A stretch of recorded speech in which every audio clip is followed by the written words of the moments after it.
Welcome to the deep dive. Today we're taking on the Czech Republic.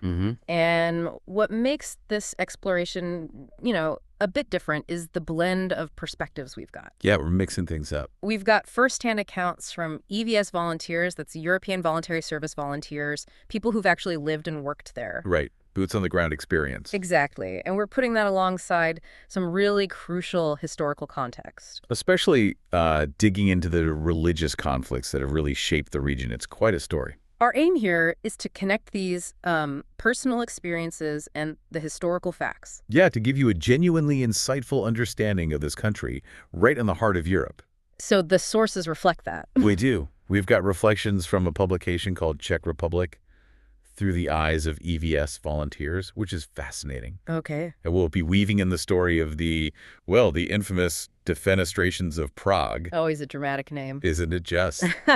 And the broader sweep of the Reformation and wars of religion. So think of this as your shortcut. Pretty much. Yeah. A shortcut to getting a well-rounded picture, understanding not just what the Czech Republic is today, but, how it got there. Okay, let's get our bearings then. Geographically, where exactly are we talking about? Right. The Czech Republic sits squarely, really squarely, in the heart of Europe. Okay. And historically, it's been divided into three main regions. You've got Bohemia, or as the locals call it, Ecce. Then Moravia, which is Morava, and Silesia, or Slezsko.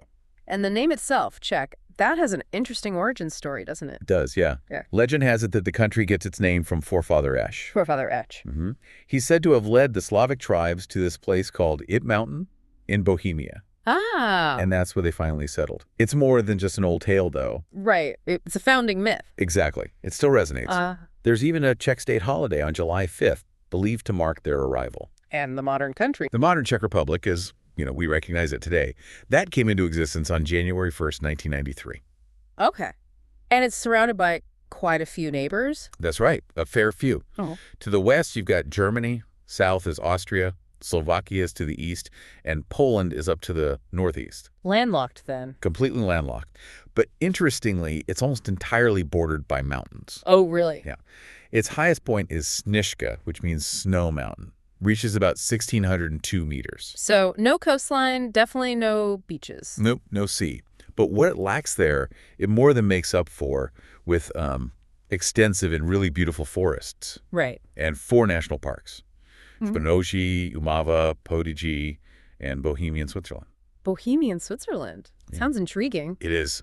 Lots for outdoorsy types to explore. A huge amount, actually. And the weather. If you're planning a trip, what should you expect? Well, you'll find a temperate continental climate. Meaning? Meaning basically warm summers. Generally like 20 to 30 degrees Celsius range. Right. July and August are usually the warmest. And then you get cold, snowy winters. Autumn kicks off in September. Can still be quite nice. But by late November, temperatures are often hovering around freezing. Good to know. And practical stuff. Emergency numbers. Oh, yeah. Always useful. 112 is the main European one. Right. Then 155 for an ambulance, 158 for police, and 150 for the fire brigade. Worth jotting down, maybe. Definitely. Now, you mentioned that central location. How has that shaped the country's story? Oh, massively. That central spot has been absolutely pivotal. How so? It means the Czech lands have been at crossroads for centuries. You really see that in the history. Okay. We mentioned forefather Gek and the early Slavs. That's the start. But by the 10th century, there's a big shift. A shift? Yeah, the center of power moves westward, from Moravia to Bohemia, and specifically to Prague. Ah, so Prague becomes key early on. Exactly. That move really laid the groundwork for Prague's lasting importance. And Prague Castle, that was the heart of it? Pretty much. Its origins go way back to the 9th century. And it grew into the nucleus, the core around which the city itself developed. It really highlights that strong link between the capital and the country's history. And speaking of history, there are some really key figures, aren't there? Like Duke Wenceslaus? Absolutely. Svatý Václav, as they call him. You can't overlook him. His story seems really significant for Czech identity. It is. It's fascinating how deeply his story is woven into the national fabric. How so? Well, his efforts to Christianize the region, they ultimately led to his assassination by his own brother, Boleslav the Cruel. Ouch. Family drama. Big time. It happened on September 28, And that date is now a major public holiday, the day of Czech statehood. And he wasn't actually a king, was he? But became incredibly important. Exactly right. He was canonized as St. Wenceslas, became the patron saint of the Czech nation. And you still see him around? Oh, everywhere. His iconic statues in Wenceslas Square named after him, obviously. Right.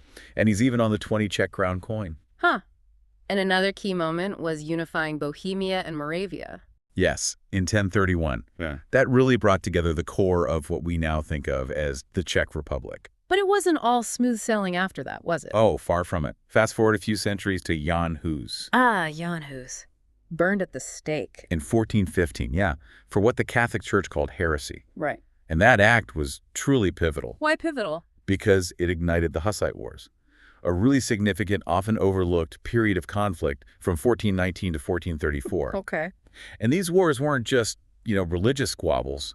At their heart, they were also fueled by a strong sense of Czech national identity. Pushing back against outside authority? Precisely. Pushing back against external religious power. One key issue, for example, was Hus wanting communion bread and wine for everyone, not just priests. Which went against Catholic practice then. Right, a major point of contention. And then a couple of centuries later, another massive upheaval. Yes, the 30 Years' War, a devastating conflict, 1618 to 1648, engulfed much of Europe. But it started there in Bohemia. It did. It actually began as a religious rebellion right there. And a key trigger, well, those Defenestrations of Prague. Throwing people out of windows. Literally. Particularly the one in 1618. Protestant nobles threw Catholic officials out of the windows of Prague Castle. Wow. Symbolic defiance. Usually symbolic acts of defiance against Habsburg Catholic authority. They became powerful symbols of Czech resistance. And the Battle of White Mountain during that war, that was a turning point. A bad one. A really bad one, yeah. The defeat of the Protestant forces there in 1620 is often seen as a major catastrophe for Bohemia and Moravia. What happened after? It led to a period of forced recatholicization and Germanization. Okay. Which had a profound, lasting impact on Czech national identity. Almost suppressed it, really. But that didn't completely extinguish the Czech spirit. No, it didn't. Absolutely not. 19th century saw the rise of the Czech national revival. A revival? What prompted that? Well, partly this feeling of being a late nation compared to others in Europe, influenced by the French Revolution's ideals. And the goal? The main goal was to revive the Czech language, culture, and national identity, a conscious effort to reclaim what had been pushed down. And there were key figures driving this. Oh, absolutely. So crucial figures. Linguists like Josef Dubrovsky and Josef Jungmann worked to codify and revitalize the language. Giving it a modern form. Essentially, yes. And then the historian František Palacký, his face is on the 1,000 crown note. Ah. He wrote, "The history of the Czech nation in Bohemia and Moravia." Super influential in building that shared national consciousness, highlighting a continuous Czech history. And this wasn't just about books and ideas, was it? There were real-world results. Exactly. Tangible results. The National Theater, the National Museum, both built during this time. Powerful symbols of cultural revival. Yeah. Even place names got changed to reflect Czech heritage. The Prague Bridge became Charles Bridge.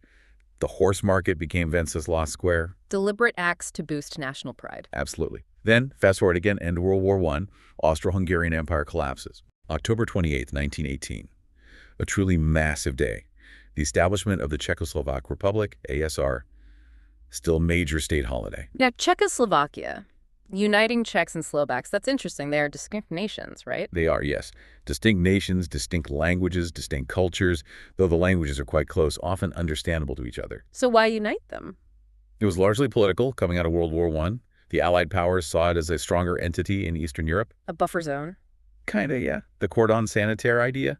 Plus, Slovakia wasn't really seen as ready for independence then, politically or economically. Okay. And Czech leaders were also maybe a bit worried about the large German-speaking minority within their historical borders, needed a counterweight. So this new republic was pretty diverse from the get-go. Absolutely. Inherently multi-ethnic. Czechs, Slovaks, Germans, Hungarians, Ruthenians, all with Prague as the vibrant capital. And a key figure then was Masaryk. Tomáš Garrigue Masaryk, yes. Philosopher, statesman, the first president from 1918 to 1935, still highly regarded. Right. Let's shift gears a bit, move to the present day. How does the Czech Republic celebrate? Public holidays often tell you a lot. They certainly can. And they have several significant ones. New Year's Day, for instance. Right. It also marks the restoration of the independent Czech state in '93 after splitting with Slovakia. Any traditions? There's a charming tradition of eating lentils for good luck in the new year. Lentils for luck. I like it. And then there's a more somber day in January. Yes, Jan Palach Memorial Day, January 19th, remembering his self-immolation in '69. A protest against the regime. A very powerful protest Yeah. against the Soviet-backed authoritarian regime. Then, of course, you have Easter. Big spring festival. Huge. Loads of colorful traditions. Yeah. Egg painting kraslets, they're called, often incredibly intricate. Presley's. Okay. And the unique pomlaska, this whip made of willow branches. A whip. Yeah, boys and men use it, sort of playfully tapping girls and women. It's linked to fertility, welcoming spring. Huh. And decorations with lambs, rabbits, chickens. The week leading up has its own names, too.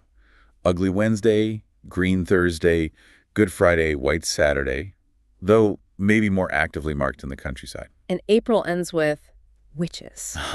Yes, Walpurgis Night, April 30th, often called the Burning of Witches. It's fascinating. What happened? Bonfires are lit on hillsides all over the country. People gather, share grilled sausages, sing, dance. Kids often dress up as witches. Seems like fun, actually. It is. Then right after, May 1st, is both Labor Day and Love Day. Love Day. Yeah, a day off, but also celebrating spring and romance. Inspired by this famous poem, Maj, by Karel Hynek Mácha. And the tradition. Couples traditionally kiss under a blossoming cherry or birch tree for good luck. Sweet. And in villages, you often see a mashka erected a tall, decorated pole. Young men from other villages might try to steal it. Playful rivalries. Exactly. Then, moving towards winter, some unique Czech twists on familiar figures. Like? St. Mikuláš, December 5th, sort of the unofficial start of Christmas. Mikuláša. Yeah, Like St. Nicholas. Exactly. He visits kids, but he comes with an angel and a devil. Angel and devil. Yep. They ask if the kids have been good. Good kids get sweets, maybe small gifts. Naughty ones might get a lump of coal as a playful warning. Okay. That day also sees the Christmas markets open up. Ah, the markets. Lovely. And then the main event. Christmas Eve, J3 Den, Generous Day, December 24th. That's the big gift day. That's the main one, yeah. Families are at home, decorating the tree, having a special feast. Often carp, potato salad, this sweet braided bread called vanoka. Carp? Interesting choice. It is traditional.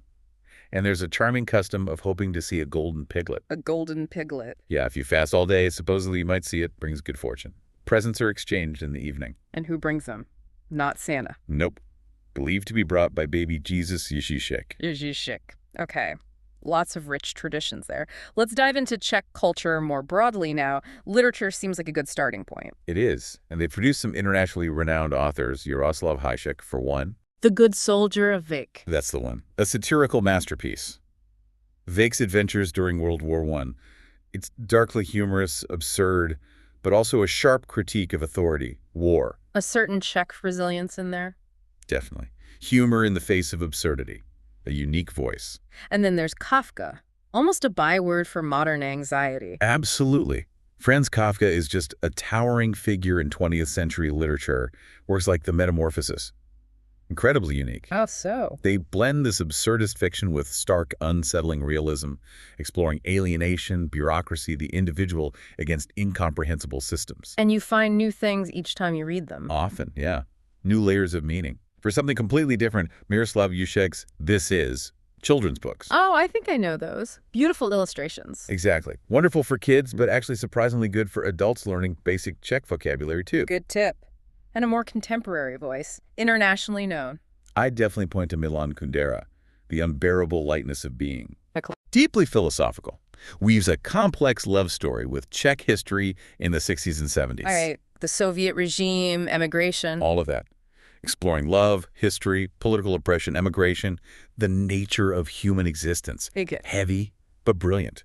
And given Kundera's own experiences, it has real weight. And for classic children's lit. Karel Jaromír Urban, Božena Němcová are essential reads. And contemporary writers like Dagmar Urbankova offer more modern, interactive stories. Okay, moving from page to screen. What about Czech cinema? Czech cinema has a really interesting history. For nostalgia, those kids' films from the 70s and 80s are hugely popular. Like? Pantau, the magical guy in the bowler hat.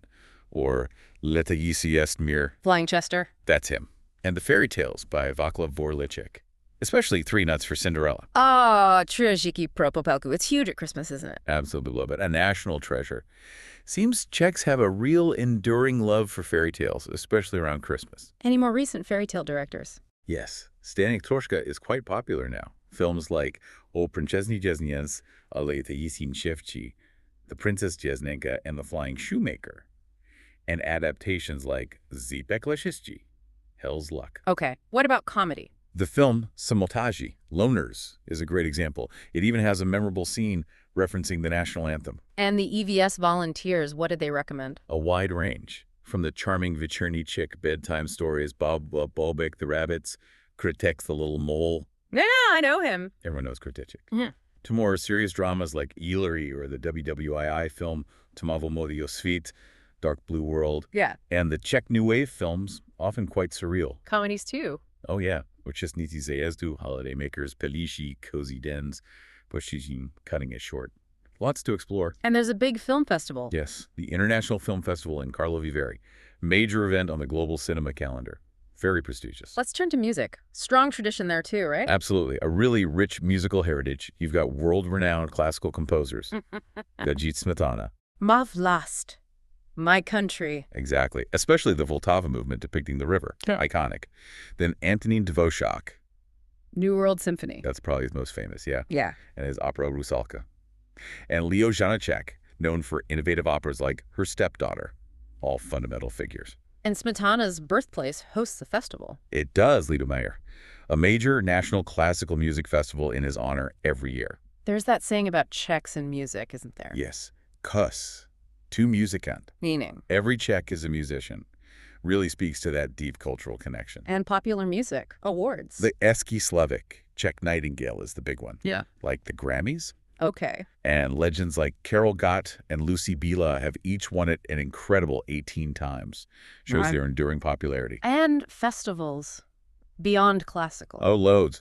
Across all sorts of genres and locations. Mighty Sounds in Tabor for punk and ska. Bohemia Jazz Fest in multiple cities. Brutal Assault in Yosifov for extreme metal. Something for everyone, really. Okay. Now, if you say Czech Republic to many people, the next thought is often sports. One sport in particular. That's right. Ice hockey. Almost universally the first thing that comes to mind. And they're good. Very good. Consistently top performers. Part of the Big Seven in international hockey. They've won Olympic gold once and 12 World Championships, 6 as Czechoslovakia. That's impressive. Only Canada and Russia have won more worlds. It's a huge deal there. It seems like more than just a sport, though. Deeper significance. It really does. Carries significant patriotic weight.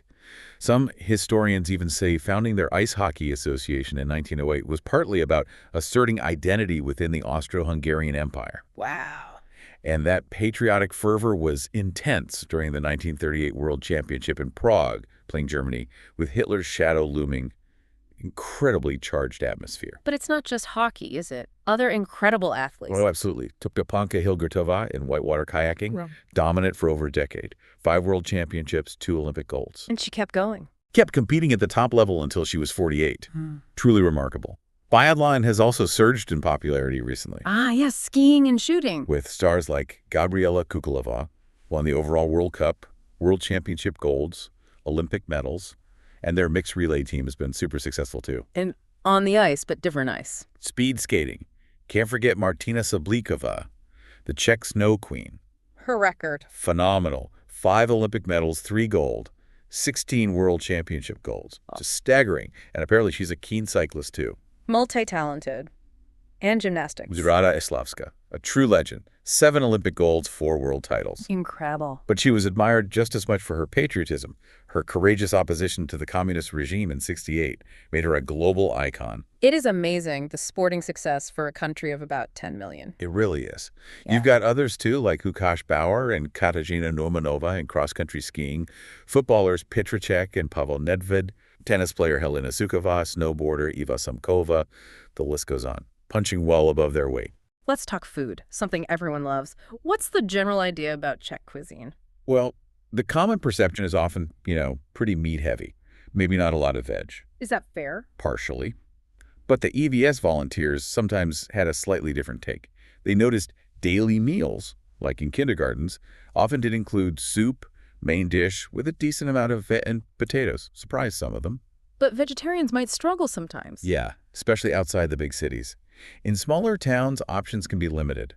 Smorzini sear fried cheese is often the go-to meat-free option. Ah, fried cheese, a classic fallback. Pretty much. But Prague, Brno, Ostrava, they have a growing number of proper vegetarian restaurants now. Websites like Happy Cow can help you find them. So what are some must-try traditional dishes then? Okay, well, you might find hovizi, lichis, brambrovu kashi, super tender beef cheeks with creamy mash. Sounds good. Brambarachka, a hearty potato soup. Ubra. Those savory potato pancakes, delicious. The smorzini sear we mentioned, usually with tartar sauce and fries. Various dumplings, especially hauskava nidliki, bread dumplings. Right, the nidliki. For sweets, kolashi pastries filled with fruit or cheese.